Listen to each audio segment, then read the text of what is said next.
Zdravo, poslušalke in poslušalci, bralke in bralci Večera. Veseli smo, da ste v naši družbi. To je Večer je zjutraj, dnevni informativni podcast, v katerem vam predstavljamo Večerove udarne novice dneva. Danes je četrtek, 5. marec 2026. Moje ime je Tjaša Gajšek. V nadaljevanju. Danes praznujemo prvi nacionalni dan branja. Zakaj ga sploh potrebujemo? Po začetku ofenzive na Bližnjem vzhodu nemir tudi na finančnih trgih. Nafta se draži, delniški indeksi nihajo, vlagatelji pa spremljajo razvoj konflikta. Kako se financira širitev mreže za izposojo koles M-Bike?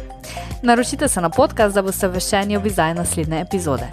Vse skozi smo z vami na večer.com. Danes 5. marca praznujemo prvi nacionalni dan branja. Z mano je urednica kulture na Večeru Petra Vidali. Petra, zakaj potrebujemo tak dan, nacionalni dan branja? Ja, jaz sem kar znana potem, da sem skeptična do raznih novih dni, svetovnih, nacionalnih, kakršnih koli. Ampak se tokrat pravzaprav globoko strinjam s tem, s to inicijativo.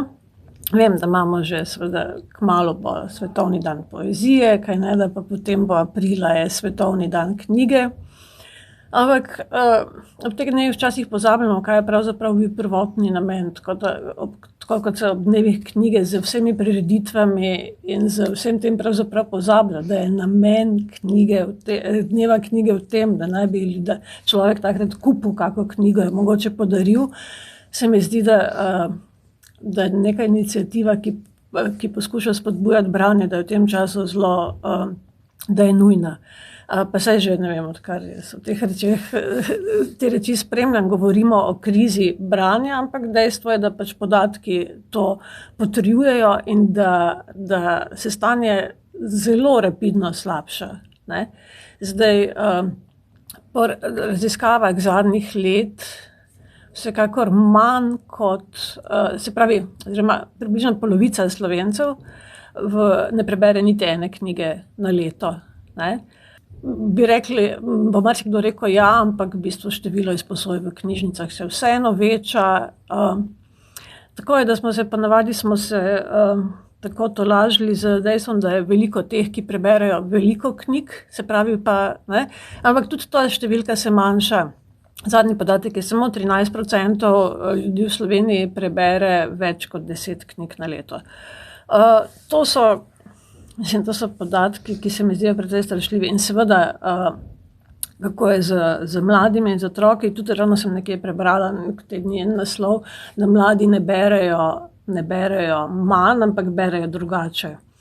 Prav gotovo preberejo kar nekaj, precej v enem dnevu, ampak mislim, da bi se morali preprosto nehati slepiti. Jaz vem, da niso sami krivi in da so seveda vsi načini legitimni, ampak nekdo, ki ves čas bere samo kratka sporočila ali pa kratke vesti ali pa samo naslove, torej na elektronskih napravah, ne reči, da bo ta človek potem bral elektronsko knjigo, ker je ne bo, ker nikoli ne bo sposoben, ne gre za medij, gre za sposobnost koncentracije in mišljenja, ki jo branje prinaša.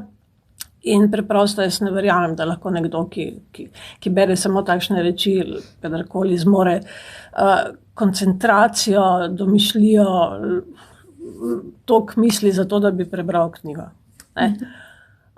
Tako da, ja, marsikaj je seveda že bilo narejeno, veliko, torej, ja, zakaj 5. marec? 5. marec, takrat je imela rojstni dan Manca Košir. Se mi zdi zelo, lepo, da so ta dan, torej, da so ji posvetili ta dan z bralnimi klubi, mislim, da je bila zdaleč pred trendom, pravzaprav celo v Sloveniji, prav gotovo prva, ki je pravzaprav neko množično bralno gibanje spodbudila. Seveda je tudi to prav gotovo nekaj, kar je fenomen, ki je prilagojen času, hvala Bogu, ne. Torej, bila je tista, ki je razumela, da danes mora biti tudi branje družabni dogodek. Ne? Da si prav ona vedno pravila, kako zanje branje to, da zvečer to so bili zanje sveti trenutki, ampak v bistvu prav s tem, kar je počela, je v bistvu razumela ta trend, da je treba pač tudi iz tega narediti nekaj, da ljudi spodbudiš, da sploh bodo še brali, ne? In zato se mi zdi super, da imamo vedno več bralnih klubov, ki ljudje v teh klubih preberejo eno knjigo na mesec. Jaz iskreno upam, da se bo s tem, se pravi, vsaj število tistih, ki preberejo več kot 10 knjig, da se bo zopet povečalo in pa da se bo sploh, da se malo premakne ta procent ljudi, ki, mislim, ne vem, ali pa da vsaj se neha upad, tako tistih, ki sploh ne berejo, poglobljeno. Še to, ko omenjam poglobljeno branje, pred par leti, kdaj pa je bilo to, zdaj smo pa že, je bilo ta 23. Slovenija, častna gostja na Frankfurtskem knjižnem sejmu. Malo pred tem je pravzaprav glavni kurator in profesor Miha Kovač s kolegi iz različnih evropskih držav, ki se ukvarjajo, se pravi, z analizo branja. Tako so v bistvu objavili manifest o poglobljenem branju, seveda zaradi vseh teh analiz, ki so jih opravili in zaradi pač upanja in vere, da se premaknejo s te mrtve točke. Jaz verjamem, da je tudi gotovo je tudi ta nacionalni dan branja pač posledica tega manifesta in teh prizadevanj. In upam, da bo uspelo. Naj se to vprašanje ne sliši preveč osladno, vse upam, ampak najbrž kot urednica kulture oziroma nekdo, ki se ves čas ukvarja s knjigami, ta dan ne bo kaj zelo drugačen od drugih zate. V bistvu pa, če sem prej rekla, torej, da je treba ob svetovnem dnevu knjige kupiti kako knjigo, se zmenimo, da je pač treba danes kaj prebrati, ne? Kaj bi jaz priporočala, recimo. Tako, prej, ko sem o tem razmišljala, sem se spomnila Werner Herzog, filmski režiser, izjemen mislec. V enem od nedavnih intervjujev, ki mislim, da je bil v Sloveniji, nekje objavljen, samo se zdaj ne spomnim, kje, je rekel, da seveda je pač gleda ogromno filmov, še vedno gleda ogromno filmov in vedno jih je, ampak da je pa še več je pa v življenju bral, da je treba brati, da mu je to dalo ideje, da mu je to razvilo domišljijo in da čisto vsi premalo beremo, vključno študenti književnosti in člani bralnih klubov in vsi, da vsi premalo beremo. No, in ker je zdaj pred kakim 2 tednoma ali kaj je šla v slovenščini avtobiografija Wernerja Herzoga, evo, predlagam, da, mislim, to je moj bralni namig in jaz si bom zvečer vzela čas za to. Hvala za tvoj bralni namig. Torej, treba je brati. Kot članica knjižnega kluba in kot nekdanja študentka književnosti lahko potrdim, da res vsi beremo premalo. To naj bo torej današnje vodilo ob praznovanju tega dne. Hvala, Petra. Ko izbruhne večji konflikt, se finančni trgi pogosto odzovejo skoraj po učbeniku. Najprej poskočijo cene energentov, zlasti nafte. Delniški trgi postanejo bolj negotovi, vlagatelji pa začnejo iskati varnejše naložbe, kot so zlato ali državne obveznice. Prav to smo videli tudi v prvih dneh po začetku ofenzive na Bližnjem vzhodu. Cena nafte je poskočila, saj vlagatelji takoj pomislijo na morebitne motnje v dobavi iz Perzijskega zaliva, predvsem skozi Hormuško ožino, po kateri potuje približno 1/5 svetovne trgovine z nafto. Dražja energija hitro vpliva tudi na druge trge. Delniški indeksi v ZDA, Evropi in Aziji so zdrsnili, vlagatelji pa so postali precej bolj previdni. V takih trenutkih se pogosto zgodi tako imenovani umik od tveganja. Del kapitala se preusmeri v varnejše naložbe, kot sta zlato ali državne obveznice. Za zdaj vlagatelji pozorno spremljajo predvsem dogajanje v Perzijskem zalivu, saj prav tam leži ena ključnih arterij svetovne trgovine z energijo. Tudi na Ljubljanski borzi je bilo čutiti več previdnosti, čeprav so bili premiki manj izraziti kot na največjih svetovnih trgih. Analitiki glede na trenutno dogajanje opozarjajo na 3 možne scenarije za prihodnje tedne.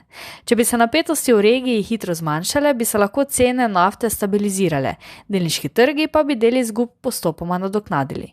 Če bi konflikt ostal omejen, bi trajal dlje časa, bi lahko cene nafte ostale razmeroma visoko, kar bi pritiskalo na inflacijo. Če bi bile motene ključne dobavne poti ali bi se konflikt razširil na več držav, pa bi lahko sledil nov skok cen energentov in močnejši padec delniških trgov. Celotno analizo najdete v Večeru. Mariborska mreža za izposojo koles M-Bike je decembra lani v Prušnikovi ulici odprla že 40. postajo. Od 21. aprila leta 2022, ko je sistem zaživel z 21 postajami in 210 kolesi, M-Bike danes vključuje že 400 koles in okrog 20.000 uporabnikov, ki so sklenili letno naročnino za 3 evre. Skupaj je sistem preizkusilo že več kot 46.000 ljudi. Mariborski župan Saša Arsenovič je ob odprtju napovedal: sistem M-Bike širimo po celotnem mestu, cilj pa je doseči približno 65 postaj, kar bo uporabnikom omogočilo še boljšo dostopnost in povezljivost. Mi pa smo tokrat preverili, kako se financira širitev mreže, saj je bila prvotna pogodba o javno-zasebnem partnerstvu med Europlakatom in mestno občino Maribor sklenjena le za 15 postaj. Za hitro širitvijo mreže ne stojijo le trajnostne navade, temveč tudi zapletena mreža javnih in zasebnih partnerjev. To je bil večerodnevni podcast Večer zjutraj 5. marca 2026. Z vami sem bila Tjaša Gajšek. Kakovostno novinarstvo lahko podprete tako, da se naročite na tiskani in spletni Večer, postanete naš sledilec in bralec na družbenih omrežjih, naročnik naših podcastov in newsletterjev. Tako boste podprli novinarstvo, ki prinaša avtentične vsebine, ki pripravljajo naši novinarji in jih drugje ne boste našli. Želimo, da razumete, kako se vrti svet. Želimo vam odstreti pogled v čas in prostor, v katerem živimo. Veseli bomo vaših komentarjev, pobud in kritik na različnih kanalih. Se beremo in slišimo.